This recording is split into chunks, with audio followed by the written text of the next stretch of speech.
All right. White House press everyone. briefing. See what she has to say. So before I turn to the latest on the hurricane, I wanted to briefly mention at the top. Well, the live stream is on. KGP won't be here for another 30 minutes. Yeah, it was weird because they don't usually start until half an hour late, but they started early. They just turned the feed on. But I mean, she's here. She's here already. So, okay, whatever. That at the top regarding the passing of Ethel Kennedy, I expect you will have something from the president very, very soon. They were dear friends, and I don't want to get too far ahead of him in his statement, but the president and the first lady are sending their love to her entire family and everyone whose life was touched by her strength and service. Now, shifting gears to the storm. Yeah. This morning, the president and the vice president were briefed on the impacts from Hurricane Milton and will continue to be briefed throughout the day. So I can say for us in Orlando, nothing crazy that I saw. I didn't really look at Tampa as far as the impact that actually happened in Tampa. I'm assuming they got wrecked.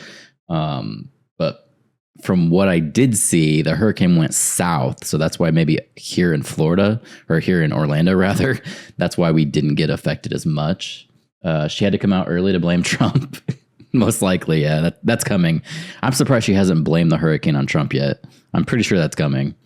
We are praying for those who lost their lives and all the communities devastated by the storm. The president and the vice president will do everything in our power to help with the recovery and rebuild. Last night, in advance of Hurricane Milton making landfall, the president spoke by phone with several officials. One thing I didn't mention, there is kind of flooding in my yard. It's not too bad. Obviously, we just had a hurricane, though. So there's a little bit of flooding, but it didn't seep into my home or anything crazy like you're seeing in some of the videos on YouTube. In Florida, including Orlando Mayor Buddy Dyer, Sarasota Mayor Liz Alpert, and Representative Gus Bilakis and Kathy Castor. This morning, President Biden also spoke to Governor DeSantis about the impacts of Hurricane Milton. The governor thanked the president for the extensive federal support to prepare for and respond to the storm. This afternoon, the president spoke with several additional Florida officials following the impacts of Hurricane Milton across the Florida Peninsula, including Senator Rick Scott, Representative Anna Paulina Luna, Gainesville Mayor Harvey Ward, Fort Myers Mayor Kevin Anderson, Orange County Mayor Jerry Demings, and Pasco County Chair Ron Oakley. The president told each of these leaders to call him directly if they need additional assistance on rescue, response, and recovery efforts. The president also emphasized that he will be with them and their communities no matter how long it takes. Additionally, FEMA Administrator Criswell has been on the ground in Florida since last night, and today she is surveying the damage alongside her state and local counterparts and will work closely with them to determine any unmet needs. At the direction of the president, FEMA and the federal family began to quickly deploy resources to assist with rescue and response operations, including over 1,200 urban search and rescue personnel and the 3 Coast Guard swift water rescue teams with rescues already underway. Over 1,000 federal personnel, all focused on helping the people of Florida respond and recover.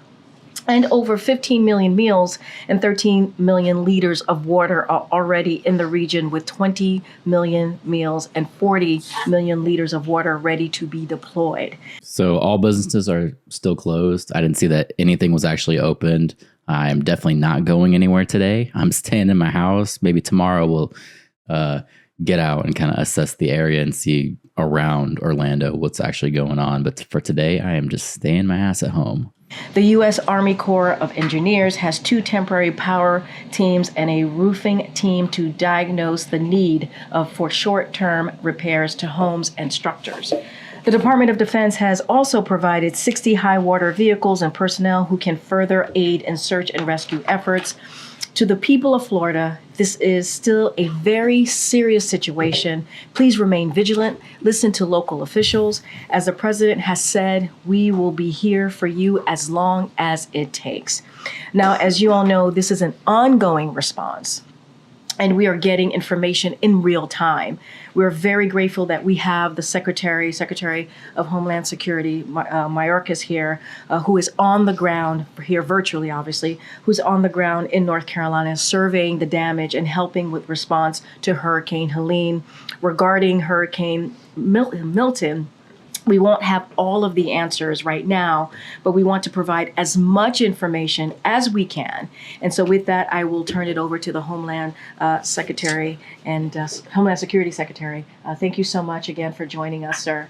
The floor is yours. Thank you, Karine. Good afternoon. Can everybody hear me? Yeah. Yes, we can hear you fine. Thank you.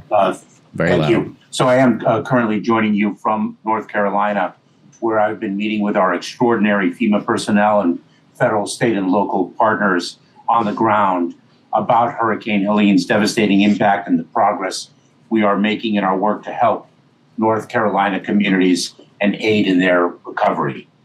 Before I share an update on the situation here in North Carolina, I'll provide you an update on Hurricane Milton, which I just hear lies after all this time. What lies do you think they're going to tell when it comes to this hurricane? last night made landfall as a Category 3 storm near Siesta Key, Florida, following a day of heavy rain and at least 27 tornado touchdowns. Our hearts break for the Floridians who have lost so much. I was briefed earlier by FEMA Administrator Criswell, who's on the ground in Florida, as Karine noted, along with more than 1,000 FEMA personnel. There is significant water and wind damage across central Florida. As of Really? I'm not seeing anything. this morning, over 3 million customers are without power. Structures have been severely damaged or collapsed. And tragically, we know that lives have been lost. We are praying for them and their loved ones. Maybe my neck of the woods just got really lucky. The whole neighborhood seems fine. Besides a little bit of flooding, there's no damage to any of the homes or anything. I think maybe we were just really lucky. This guy looks like a Marvel villain. Yeah, a little bit. Right now, search and rescue is our highest priority, and we are also praying for those who are unaccounted for and for their safe return. It is very significant that many followed local guidance and evacuated ahead of landfall. We cannot minimize the impact of that. It is imperative that everyone continues to follow the direction of local officials. Milton may have passed, but the danger it poses has not. Downed power lines, flood waters, non-potable drinking water, and debris are creating deadly conditions. Keep listening to local officials and shelter in place until it is safe, if told to do so. Only use generators when and where it is safe to do so. People can find more tips on staying safe after a storm on the FEMA app or by visiting ready.gov. In the lead up to Milton, our administration made robust preparations. So I'm seeing from The Guardian, 4 people have died so far, and they are expecting more as they kind of go through and assess the damage and do repairs and all of that. So that's unfortunate. For the storm, President Biden approved emergency declarations. I wonder how many people were caught on the freeway trying to evacuate. So I can tell you Monday and Tuesday, people were fleeing. I don't know about last night because, again, I didn't go anywhere. I'm not going anywhere today. But I can tell you traffic was really bad Monday and Tuesday. People just trying to get out of the area. For the state of Florida and for the Seminole tribe of Florida, days before this storm made landfall, to provide full federal support for the response. We've pre-positioned supplies, including food and water, 20 helicopters, 60 Department of Defense high water vehicles with ladders, 1,300 U.S. Coast Guard personnel, and 1,400 urban search and rescue team members across Florida in anticipation of the storm, and staged hundreds of ambulances to assist in the transport of hospitalized patients. Today, FEMA is joining the state to begin damage assessments to ensure Floridians have what they need. FEMA and our federal partners, including the Department of Defense and the United States Coast Guard are already working closely to support the state of Florida in a comprehensive, coordinated response to the storm. To reiterate President Biden's message yesterday, every available resource is being deployed as fast as possible to impacted communities, and we will not leave until the work is done. The same is true for communities devastated by Hurricane Helene, including here in North Carolina. President Biden and Vice President Harris were here last week, as was I, and we will continue to support impacted communities and first responders on the ground. More than 10,000 federal staff are on the ground supporting Helene and Milton response efforts across the Southeast. Since Helene first made landfall, urban search and rescue teams have rescued over 4,300 people. From a peak of 5.1 million customers without power, we have helped restore power for more than 5 million of them. Luckily, my power didn't go out. It did flicker a bunch of times around 5 a.m. It kept going on and off. My stove kept on beeping. It was kind of annoying. Did the storm die out, or did it go out to the Atlantic? I think it went out to the Atlantic before it kind of dissipated into like a tropical storm. And we are restoring more every day. We have helped quickly restore cell phone service across Thanks the for region. the sub. At its peak, 3.4 million customers were without service. We have restored service now to more than 3.2 million of them.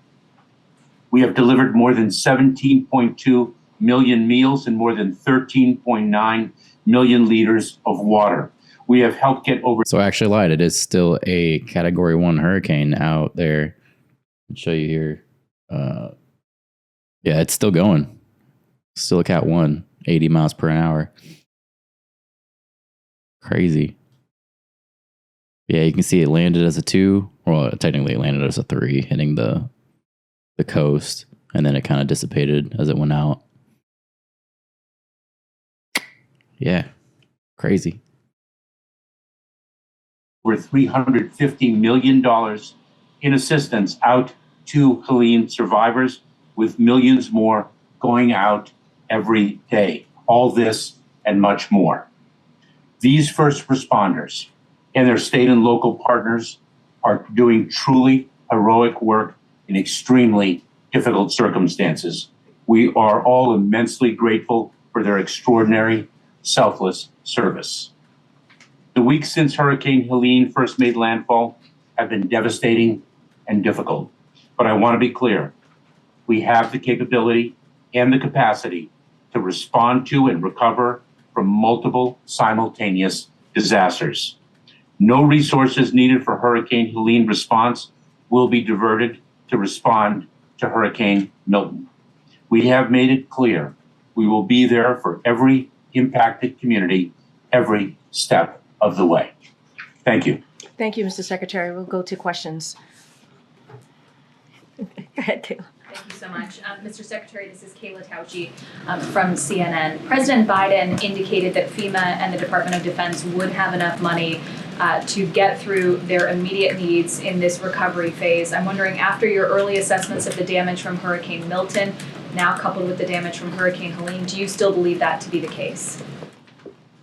Yes, I do. We have the resources to respond to the immediate needs of individuals impacted by Hurricane Helene and Hurricane Milton, and the associated, and it's very important to remember, the tornadoes associated with the hurricane. That being said, we will need additional funds, and we implore Congress, when it returns, to in fact fund FEMA as is needed. If I could, just a quick follow-up. You said on CNN yesterday that some of the misinformation that had been perpetuated around these storms was already beginning to have an impact on individuals either applying or deciding not to apply for government relief. Can you elaborate on what exactly you're seeing and what exactly you determined to be the cause of that? They're going back into misinformation. So let me repeat that in fact, the false information that is being spread deliberately does have a real life impact on survivors, and it is also demoralizing for those heroic individuals who are risking their lives in the service of others. Let me give you one example. There is false information that federal employees who are there to help people will actually take their land. And what we have seen is people reticent, reluctant to access the relief to which they are entitled and which will help them because of the fear that that false information has instilled in them. The only place that I've heard that rumor is literally watching FEMA talk about it. I haven't heard anyone being scared that they're somehow going to step in and take their land. But maybe that's a thing. Who knows? Why does every press conference lately seem like people just needing more funds? That's how the government works. They want to expand their budget for whatever program they're working on, so they have a bigger budget for next year and more money and all this bullshit. That's what the government does. They spend a lot of money and they waste it. In this case, it wouldn't be wasting, it's natural disaster, but generally that's what the government does. We are the U.S. Just do it and we'll figure out the money later. Yeah. Just print. Burn, baby, burn. Good, Mary. That is just one example. Thank you, Mr. Secretary. Mary Bruce with ABC. Another question on misinformation. We've seen reports that some FEMA officials, including the administrator, are being doxxed and targeted online in the wake of these hurricanes. Are you concerned that individuals involved in the recovery effort are being threatened online? We most certainly are. We are seeing horrific hate speech of all types propagated on online platforms.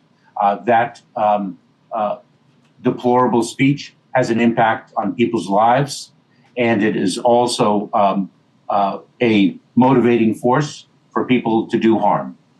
And it has got to stop. And it is our work in the Department of Homeland Security to combat hate in all its forms. This just seems a little bit more played up than anything. Maybe I'm wrong, but it seems a little bit dramatic. The level they're taking this to seems dramatic.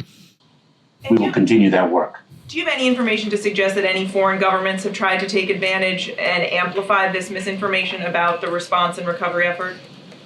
What's going on, Paul? I have not been alerted to that phenomenon. We, of course, have seen foreign nations disseminate false information for other purposes. I have not seen it in the context of Hurricane Helene when it comes to saving Florida's from hurricanes, save them. Don't wait until the check clears. We should transfer money from foreign wars. Yeah, absolutely. I think that's the issue that they're actually talking about here is we're not taking care of these people well enough. And that's why people are frustrated. Maybe people say some crazy things at that point because they're frustrated, but I don't think these directors or people running FEMA are in any real danger. I think that's a little bit dramatic. The Hurricane Milton, which just transpired. But of course, we are quite vigilant in monitoring that. Go ahead, Nancy. Thank you, Secretary Mayorkas. It's Nancy Cordes from CBS News. Hurricane Milton knocked out power to more than 3 million customers. How does the scope of the power situation compare to other disasters? And what is the federal government? Kind of sick, man. You need some vitamin C. Get some emergency in your water. 2 natural disasters in 2 weeks, and we are still worried about misinformation and hate speech. That's kind of what I'm saying. Like, you guys are being a little bit dramatic. It's not probably that serious. I'm sure they're getting trolls and hate comments and all that stuff, but it's the internet, man. Everybody gets them because people are angry. They're dealing with inflation. They don't have money for things. Their home was just destroyed in a hurricane. I don't think in any instance they're in any real danger. Government's role in coordinating the restoration of that power. How long will it take? So, Nancy, a number of questions.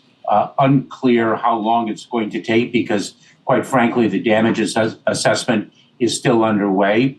So we're at a very, very early stage. Our role generally is to support the state and local officials, the state and local resources, to augment those resources and to work very, very closely alongside them. And we are doing so both in response to Hurricane Helene and Hurricane Milton. But, you know, the response is actually in a number of phases. The immediate phase is search and rescue, life and safety of individuals. And then we go from search and rescue to response and then to recovery. We work very closely with the state and local officials to rebuild whatever infrastructure has been damaged to get power up. We have the capacity to assist, and we also work with the private sector.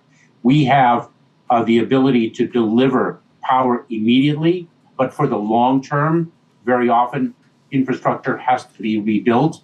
My visit here in North Carolina underscored that fact, because one of the long-term challenges is going to be to rebuild the water system in a number of cities where it's been completely decimated. So I was watching YouTube last night, and there were so many of these live streamers just rolling around in their cars in the hurricane, and they would literally have the weather app tracking where the deadliest part of the storm was, and they're like, oh, let's just go to the red zone. Let's just drive into that. And people were just doing that. Not just like one person, you know, just a bunch of people. You just search it, and they're like, yeah, we're storm chasers. Like, come on. No, you're just some dude putting everyone's life in danger. The people who are spreading disinfo piss me off, but I have some sympathy for boneheads that run with it. Absolutely. I mean, if you're just out there like throwing misinformation, like, sure, yeah, you're an asshole, no doubt. I'm just saying, I don't think any kind of threats they're getting, I don't think anyone's actually doing anything. Yeah, Jackie. Thanks, Karine. Mr. Secretary, it's Jackie Heinrich from Fox. I want to ask you about a different story. This Afghan national who... You see my power flickering? I guess they're still doing repairs. Luckily, my power didn't go out, so that's good. Saw some of that. That was nuts. Yeah, like, what are these people doing? Like, go home. What kind of hotel do you think these FEMA leaders are staying at? Guaranteed it's not a Motel 6 or Super 8. Absolutely not. Of course not. Who was working for the CIA in Afghanistan was arrested for planning an election day terror plot. He was brought to the U.S. after Afghanistan collapsed. Your agency says as part of the SIV program. The State Department is telling us he was not part of the SIV program, which had strenuous vetting. They say he was never issued an SIV or immigrant visa, and DHS paroled him into the U.S. They further expect the court document to be updated to reflect this from DOJ side. So, Mr. Secretary, how was this man brought into the U.S.? What screening did he undergo? What did he apply for to get here? Jackie, I'm here in North Carolina communicating with the individuals who are still conducting search and rescue operations. Over 200 people have lost their lives in Hurricane Helene.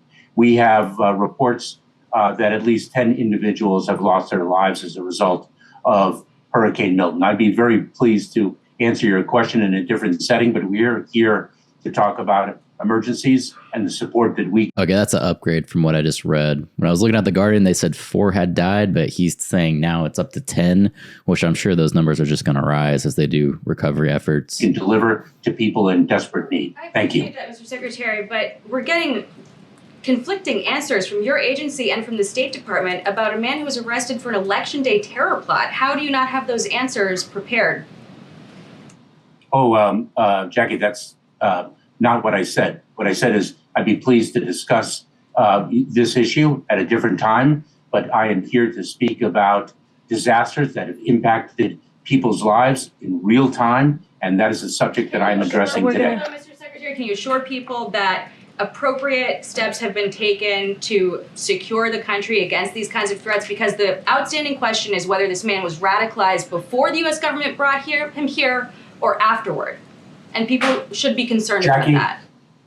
Jackie, your persistence in questioning can be matched by my persistence in answers.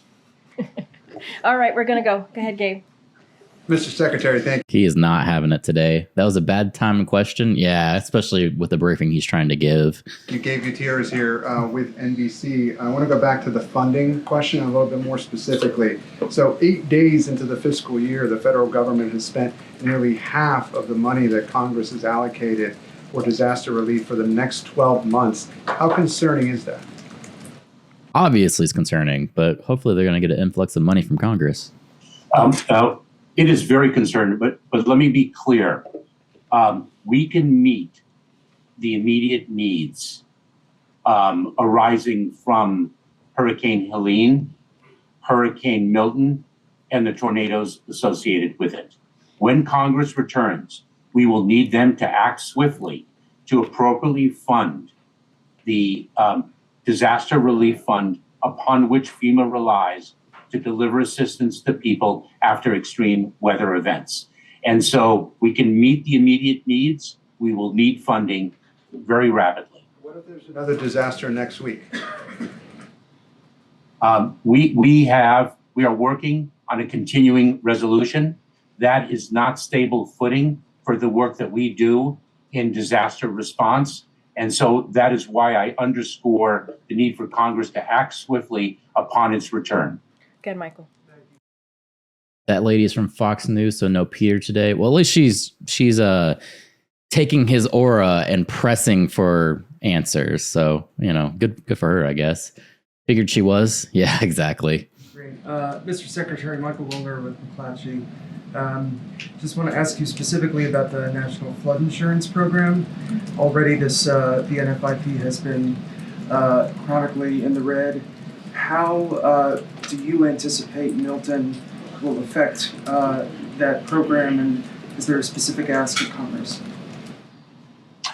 Michael, I'll have to follow up with you on that, but I've been in the Department of Homeland Security as the Director of U.S. Citizenship and Immigration Services and the Deputy Secretary, and now, of course, as the Secretary. And I've always known the flood insurance program to be in the red. Okay. Mr. Secretary, this is Courtney Rosen from Bloomberg Government. I would like to ask about the upcoming election in the next couple weeks. Are you thinking about that issue in terms of voters being able to access their polling places in states that are having such significant damage? I know a lot of people are really concerned about that. These are weird questions for a disaster update. Yeah, they're trying to get in on the political questions because those do better in the media. Those are going to sell more. People already know that this is a horrible hurricane. People's lives are lost, and them printing those stories probably don't make that much money for them. But like election, let's say like the votes were swept away by the hurricane, people are going to love that. They're going to eat that up. Courtney, we have seen state and local officials who are, of course, on point in ensuring access to voting. We have seen them take measures to ensure that people can, in fact, reach their polling places. Some polling places have been damaged, for example, as a result of Hurricane Helene, but they are pivoting to make sure that there are other facilities available to them, and they'll have different places at which they can place their votes. And this is something that the Cybersecurity and Infrastructure Security Agency of our department, CISA, as it is known by its acronym, works very closely with state and local officials to assist in that regard. Can you give an example of one way that they are assisting in this time? So what we do, there are three threat vectors. There's physical violence. There's the concern about physical violence. There is the concern about cyber attacks, and there is the concern about disinformation. An example is that we are protective security advisors in each state that assist state and local officials in sharing best practices about how to secure the facilities, both from a physical perspective and a cyber security perspective. That would be one example. Okay, go ahead. We're going to start wrapping it up, but go ahead. Thank you, Mr. Secretary. This is Skylar Woodhouse with Bloomberg News. As you mentioned earlier, you said that FEMA, will need funds when Congress comes back. But if there is another disaster prior to Congress coming back to session, and as you continue to work with Helene and Milton, is there will FEMA have to perhaps stop offering services or sending out support for aid if you're running out of cash before Congress comes back? No, it will not. We have the funds to address immediate needs. If we have to devote the resources that we have to immediate needs, we will do so at the expense of perhaps other long-term recovery efforts. We need Congress to act swiftly upon its return, but we will meet immediate needs. Storms will be one of the excuses to sabotage transfer of power. Yeah, that's kind of what I was saying too. Like the media is looking for outrage clicks, anything that gets people going and want to read their articles more. All right, Jared, you have the last question. Thank you. Mr. Secretary, as you talk about the need for Congress to come back and obviously replenish funds when they do that, I'm just curious moving forward as you look forward to future appropriation battles, does Congress need to rethink how they are funding FEMA and disaster relief? In other words, is it like an underfunded service and program of the federal government as is? Sure seems like it. Let me take a step back and widen the aperture of that question, if I may. A continuing resolution is not a stable way to fund the federal government. Needs change from year to year. Right. We need real budgets upon which we can rely and upon which we can predicate responsible financial planning and financial management. So a continuing resolution only retains a level of instability in the work that we do in terms of the assurance of the funding that we need. The disaster relief fund and the funding of it should be completely nonpartisan and apolitical. This is a fund that provides much needed relief to individuals regardless of party. And I have said publicly many a time since Hurricane Helene first hit in late September, then when our brave individuals, and I say our meaning not just federal, but federal, state, and local, reach into flooded waters to save an individual, they are not asking about that individual's party affiliation. They are rescuing a fellow human being, and we need to be funded accordingly. Right on. All right. Just one quick one to follow up, Secretary. Wait, hold on. Go ahead, Will. I told him it was the last question. So, Mr. Secretary, we have one more for you. Go ahead, Will. Sorry. It's Will Weiser with AP. You mentioned at least 10 people killed in relation to Milton. Were those tornado deaths? Can you give us a little bit more information about where that number came from? So let me be clear, and this is something I want to echo that Karine mentioned at the very outset. This is a very fluid situation. We are just beginning damage assessment. So we have 10 confirmed fatalities. Our understanding is that those fatalities were caused by the tornadoes, but I just want to introduce a little bit of tentativeness to that because of the fluidity of the situation and how nascent it is. All right. So when I'm watching YouTube and I'm watching like the videos of the actual hurricane, it didn't seem that bad, to be honest. Like the flooding obviously is terrible, but what seemed really bad was what he just said, the tornadoes. The tornadoes were the things that were actually going out and wrecking all the homes and causing all the damage, throwing like I saw a video of a dumpster that got thrown on top of this guy's house from a tornado. That seems like that was the worst situation to actually be in. It is our job to make sure that number doesn't climb through valiant search and rescue efforts, but we are dealing in the immediate aftermath of a terrible hurricane and many, many tornadoes ancillary to it. All right. Thank you so much, Mr. Secretary. Appreciate it. Appreciate everything. Especially when you look and you see all these YouTubers who are going out there and live streaming, going into the hurricane hotspots, but you're definitely not going to do that with the tornado. Everything that you're doing. Thank you. All right. We don't have too much time because the president, as you all know, is speaking at 2:00. So, Will, what do you have for me? Okay, She kinda short. I wanted to switch gears a little bit. Does the White House have reaction to the UN interim force in Lebanon report that Israel has fired on their position in Lebanon, and there's been at least 2 peacekeepers that were injured? Does the president think that there should still be UN peacekeepers in the region? So I want to be mindful. I heard about those reports coming in.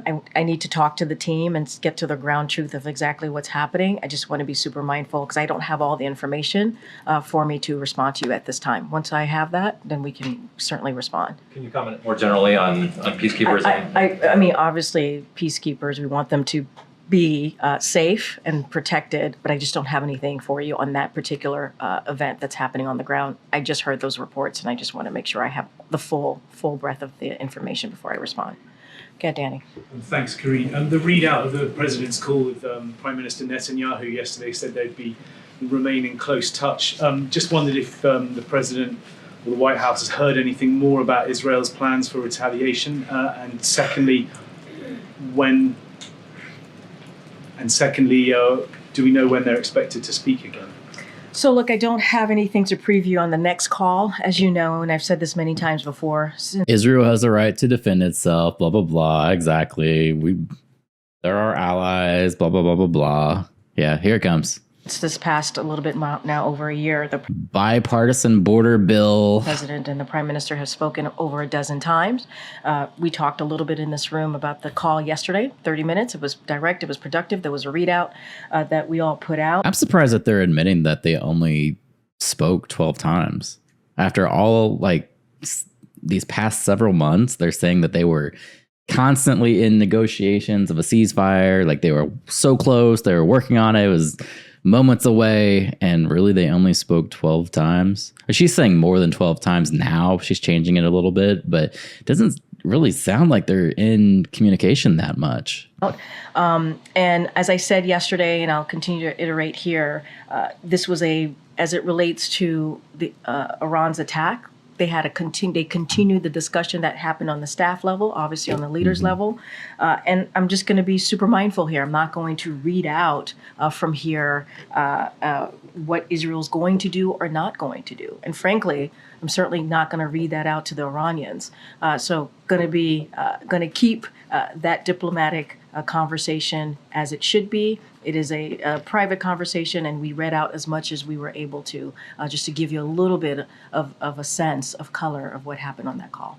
I think that's fair. As much as people probably don't like that answer, I think that's actually a pretty good response. I ask if you do expect to hear from the Israelis after the Security Cabinet meeting.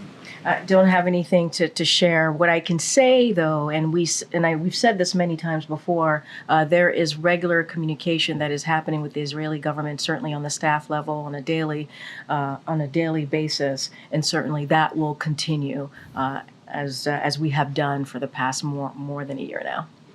Okay, Kayla. Thank you, Karine. Earlier this week, Hezbollah's Deputy Secretary General expressed a willingness to renew talks for a ceasefire. What is the U.S.'s response to that, and what does the White House believe the willingness of Israel is to begin those talks? Say that one more time, the beginning of that. The Deputy Secretary General of Hezbollah expressed support for a ceasefire deal. Look, what I will say is obviously we do not have conversations here with Hezbollah or any of the Iran-backed groups. We don't speak to Iran. That is not how we communicate. We will continue to have conversations with Israel about a way forward with Lebanon, about a way forward here. We believe a ceasefire is the way to go in order to create space to have diplomatic conversations. That's what we believe, and so that both sides can return back home to their respective borders. And that's what we want to see, and those discussions continue. Just to follow up, Israeli Prime Minister Benjamin Netanyahu has showed a willingness to disregard the preferences of President Biden and the U.S. team in how he's prosecuted the conflict in the Middle East. And I'm wondering if the White House is giving any new consideration to conditions being placed on aid delivered to Israel. No. I wanted to ask a question about the disinformation with the hurricanes. And has the White House been in touch with the leadership of social media networks where a lot of this disinformation is being spread? So obviously, as we have stated, and the president was very, very clear yesterday about misinformation, disinformation, and how dangerous it is, especially right now when he was speaking at the time, when we were dealing and trying to respond to disasters and preparing at the time when he was responding. So we have made, certainly been in touch with trusted online publishers, influencers, other trusted messengers to meet people where they are, and that's what we have been trying to do. Be on those platforms, those traditional media outlets as well, to be very clear about making sure they have the accurate information. And so that is one of the reasons earlier this week the White House launched the Reddit, the first Reddit account, to ensure that even more. The White House joined Reddit, really? We can meet more people where they are, so we can make sure that we have that accurate information. So that's what we're doing to make sure that we're on those platforms, pushing out what is the accurate information. So I may not have heard it, but what kind of misinformation is being given out about the hurricane? Well, they just said that some kind of rumor was started where if people are receiving funding for damage done by the hurricane, that FEMA can step in and take their house, which is obviously not true. Folks out there, people out there who are certainly impacted by 2 hurricanes, has the information that they need. Platforms themselves doing enough to police the disinformation? I mean, look, they're private companies, so I'm not going to tell them what to do, what not to do. I think everybody has a responsibility here to try to make sure that the information that they are providing, whether you are a leader, a national leader, a congressional leader, a former president, you have certainly the duty to be accountable here and to make sure that you are sharing the right information, truthful information, not falsehoods that, frankly, certainly put people in harm's way and makes it hard for these brave men and women. You heard the president talk about this yesterday, who are on the ground providing assistance. It puts them in harm's way as well. Okay, Mary. This talk about misinformation almost seems like a way of deflecting to just talk about misinformation and not talk about the real issues at hand. That's what it feels like to me. I don't think it's that big of a deal. I really don't. To that end, Congresswoman Luna, who represents the St. Petersburg area, said that she spoke with the president today about the response. She is one of those people who has been spreading disinformation, misinformation about FEMA assistance. Did that come up in the conversation? Did the president, directly talk to her about that and encourage her to stop it? Look, the president was certainly focused on what's happening on the ground and making sure that the federal government is any needs that are unmet are met, and that everybody who is on the ground, certainly local officials, elected officials who are trying to help their community, has what they need. And look, the president was very clear. It is unacceptable. It is unacceptable for bad faith actors, right, to continue to push out misinformation. As I stated, it is dangerous. It gets in the way of providing the assistance that we need. We have heard, you all have reported on stories where people are not asking for assistance because of the misinformation. And so the president was really clear. It is very, very clear. And one of the issues that we have heard, or the lies or falsehoods that are out there, is the $750. It is the beginning. It is something so that people are able to buy, diapers, to buy milk, or able to buy necessities that they need in the moment, at the time, after dealing with such a horrible event. And the $750 is the beginning, and there is more to come. But it's not helpful when people do that. So the president's not going to shy away from that. He was very straightforward, very forceful about it twice yesterday when he spoke to the public. And so we're going to be very, very clear. It is unacceptable. But the calls that the president made today was about making sure that Americans, people on the ground who has been affected by this hurricane, this most recent hurricane, Hurricane Milton, they have what they need on the ground. Thanks, Karine. Following up on Jackie's question from earlier on the Afghan terror suspect, NBC is reporting that he was a security guard for the CIA before he came to the U.S. and that he passed 2 rounds of vetting. Does the administration believe there was adequate vetting? So what I can say is I cannot comment on this directly because it is an active investigation. As you know, that the Department of Justice is currently moving forward with, so I'm going to be really careful. What I can say is every Afghan national who entered the U.S. was screened and vetted by intelligence, law enforcement, counterterrorism professionals, and with every new information that emerges. I didn't hear about this. I want to kind of see what they're talking about here. amazing how misinformation wasn't an issue until they got caught lying about Russia. Absolutely. But what are they talking about with this Afghan national? And an individual, that if that individual could pose a threat to public safety, we take immediate action, and we take that action. And so not going to speak to this particular case, but I can speak more broadly, and that's the actions that we normally take. That's how we move forward. And the president has always been clear, protecting the American people will always be his top. Okay, so this is what I found immediately from CNN. It says Afghan national charged with election day terrorist plot in U.S. It's from today. It says the Justice Department announced charges Tuesday against an Afghan national who was allegedly plotting a terrorist attack in support of ISIS on election day. Yikes. It said the FBI arrested 27-year-old Nasser Ahmad Tawhidi in Oklahoma on Monday after he purchased rifles and ammunition from an undercover law enforcement officer. He's facing several charges, including conspiring and attempting to provide material supporting ISIS. Okay. Partnering with an unnamed juvenile, Tawhidi planned to liquidate his assets, repatriate his family to Afghanistan, purchase assault rifles, and stage a violent attack in the U.S., court documents say. The juvenile has been arrested according to court documents. Okay. Interesting. What was he planning on doing?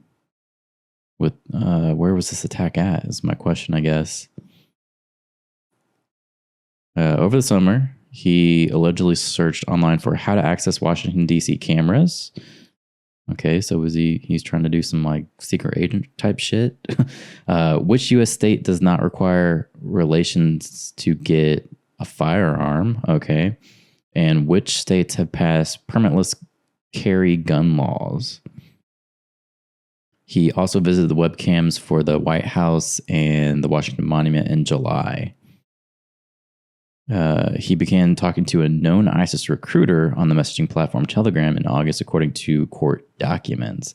Messages recovered by the FBI and highlighted in court documents show he and the recruiter allegedly discussing firearms, and he asked if someone would be able to guide his family in the near future. Okay. All right. Seems a little crazy. He had ISIS propaganda found on his phone and donations he made to charities known to funnel money to terrorist organizations. All right, that's some crazy stuff there.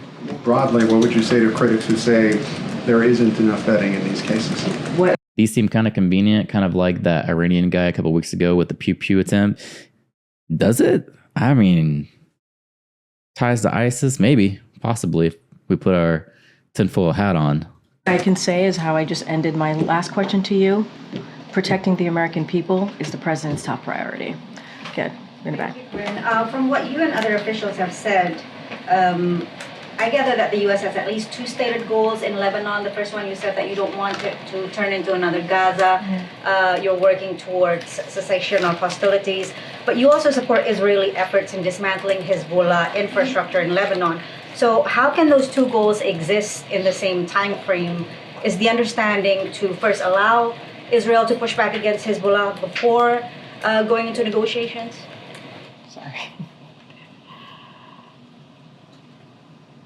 Oh gosh. Okay. We got to move. We have to move. No, I'm just trying to make sure that we're out of here because the president's speaking at 2:00. That's what they're giving me updates on. We got to move pretty quickly on answering that question, Patsy. I'll say this. Look, I think two things, both things could be true and at the same time.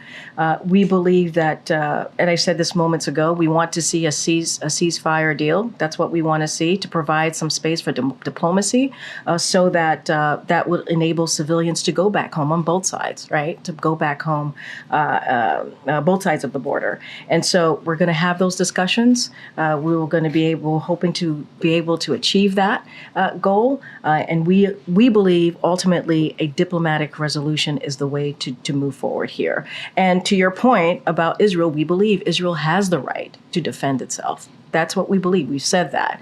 And what we understand is the operation that they're moving forward with in Lebanon are indeed targeted. We're having those conversations. We're being very direct in having those conversations with the Israeli government. That will continue. And we have been very clear with this as well.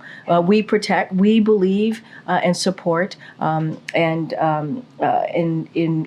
certainly support Israel's right to defend itself, and certainly Israel's security continues to be our support for them. And just to pick up on your point that it's targeted, have you, considering the fact that there are American citizens still in Lebanon, have you received any Israeli guarantees that they won't strike the airport in Beirut, as well as the road to the airport, which I understand goes through Hezbollah-controlled territory?